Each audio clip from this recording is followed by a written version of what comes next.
Il est clair. Désormais, au Sénégal, ils ont rendu illégal et interdit aux femmes libanaises d'accoucher au Sénégal. léegi beneen bi mooy interdiction formelle aux femmes libanaises d'enfanter et d'accoucher au Sénégal de la même manière qu'il est interdit aux femmes noires de le faire au Liban. Oui, vous êtes probablement choqués. Le Sénégal vient de dire qu'il est interdit aux femmes libanaises de donner naissance ou d'accoucher dans le pays.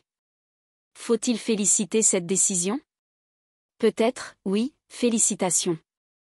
Je sais, vous vous demandez sûrement pourquoi je suis si agitée à propos du fait que le Sénégal ne veut pas que des femmes libanaises accouchent dans le pays.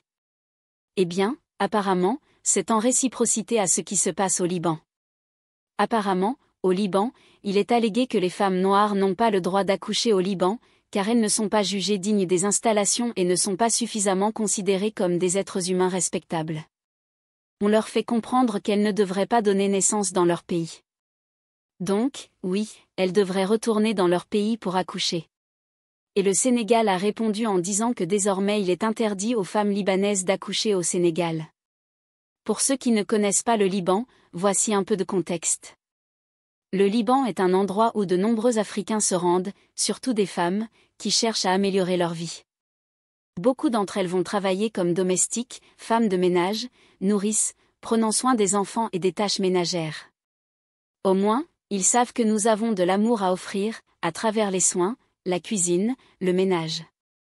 Quand quelqu'un demande de l'aide pour s'occuper de ses enfants, on espère qu'il cherche quelqu'un qui saura donner de l'amour, n'est-ce pas? Mais malheureusement, cet amour n'est pas réciproque de leur part. Beaucoup de femmes africaines, qui viennent souvent des niveaux les plus bas de l'échelle financière, partent pour le Liban.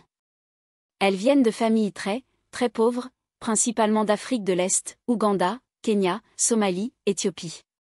Elles vont au Liban dans l'espoir de trouver une vie meilleure. Leur objectif est de travailler comme domestiques, en espérant que cela leur offrira une vie décente et leur permettra de gagner de l'argent pour soutenir leur famille restée au pays. Certaines de ces femmes sont mariées, ont des enfants, et n'ont pas d'autre alternative parce que leur gouvernement ne leur fournisse pas les moyens d'une vie décente. Elles sont donc obligées de chercher de meilleures opportunités à l'étranger, notamment au Liban, en Arabie Saoudite et dans d'autres pays. Dernièrement, beaucoup de femmes kenyanes se sont rendues en Arabie Saoudite, car elles gagnent plus là-bas en tant que domestique qu'un médecin au Kenya. C'est la triste réalité. Comment peut-on expliquer qu'une femme de ménage en Arabie Saoudite gagne plus qu'un médecin dans un pays africain? C'est honteux. Le Kenya a même signé un contrat avec l'Arabie Saoudite pour déterminer le montant minimum que ces travailleurs domestiques kenyans doivent percevoir. Mais, curieusement, ce contrat ne concerne pas l'envoi d'ingénieurs ou de médecins, mais bien de travailleurs domestiques. C'est humiliant pour son propre peuple. Au Liban, comme en Arabie Saoudite, beaucoup d'Africains viennent en quête d'une vie meilleure. Mais la réalité est souvent bien plus sombre. Certains restent sans travail pendant de longs mois, certains sont même enfermés, leur passeport confisqué pour les empêcher de partir sans autorisation. Dans certains cas, ces femmes subissent des violences physiques, et même des agressions. Des employeurs ou leurs conjoints imposent des choses terribles à ces femmes, même lorsqu'elles sont mariées. Les premières actions de leurs employeurs consistent souvent à leur confisquer leur passeport, les rendant ainsi prisonnières. Vous ne pouvez même pas fuir la maison. C'est vraiment très triste, car en Afrique, il y a ces entreprises de recrutement qui promettent aux gens une vie meilleure au Moyen-Orient. Elles leur disent qu'ils auront une vie meilleure, qu'ils pourront construire des maisons, et malheureusement, les gouvernements autorisent ces pratiques. La majorité des histoires qui en découlent sont tragiques. À l'inverse, les Libanais en Afrique mènent une vie formidable. Regardez bien, toutes ces entreprises appartiennent à des Libanais. Si vous allez dans des endroits comme la Côte d'Ivoire, les Libanais ont leur propre quartier, un espace où ils vivent exclusivement entre eux. Ils vivent heureux et bien installés en Afrique. Ils possèdent leurs propres entreprises de restauration, de cinéma, d'artillerie, et presque tout ce qui fait sang. Ils ont même formé leur propre communauté. Les Libanais en Afrique, dans de nombreux pays, possèdent leurs propres hôpitaux exclusivement pour eux, en Afrique. En Côte d'Ivoire, ils ont un hôpital qui leur est exclusif, où personne d'autre ne peut entrer. Ils ont également des écoles exclusives aux Libanais, où aucun Africain ne peut entrer. Ils ont des restaurants réservés aux Libanais, où personne d'autre ne peut aller. C'est pareil au Sénégal.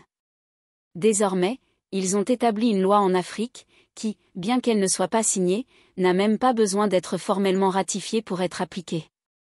Il semble donc que, supposément, aucune femme noire ne peut accoucher au Liban. En réciprocité, le Sénégal déclare que désormais, aucune femme libanaise ne pourra accoucher dans un hôpital sénégalais. Est-ce une mesure équitable ? La seule façon d'être traité avec respect est d'appliquer certaines règles et de se respecter soi-même, n'est-ce pas ? Les gens ne vous respecteront que si vous vous respectez. Si vous vous comportez toujours comme un mendiant, comme si vous avez plus besoin d'eux qu'ils n'ont besoin de vous, il ne faut pas être surpris si vous êtes traité comme un déchet, n'est-ce pas ?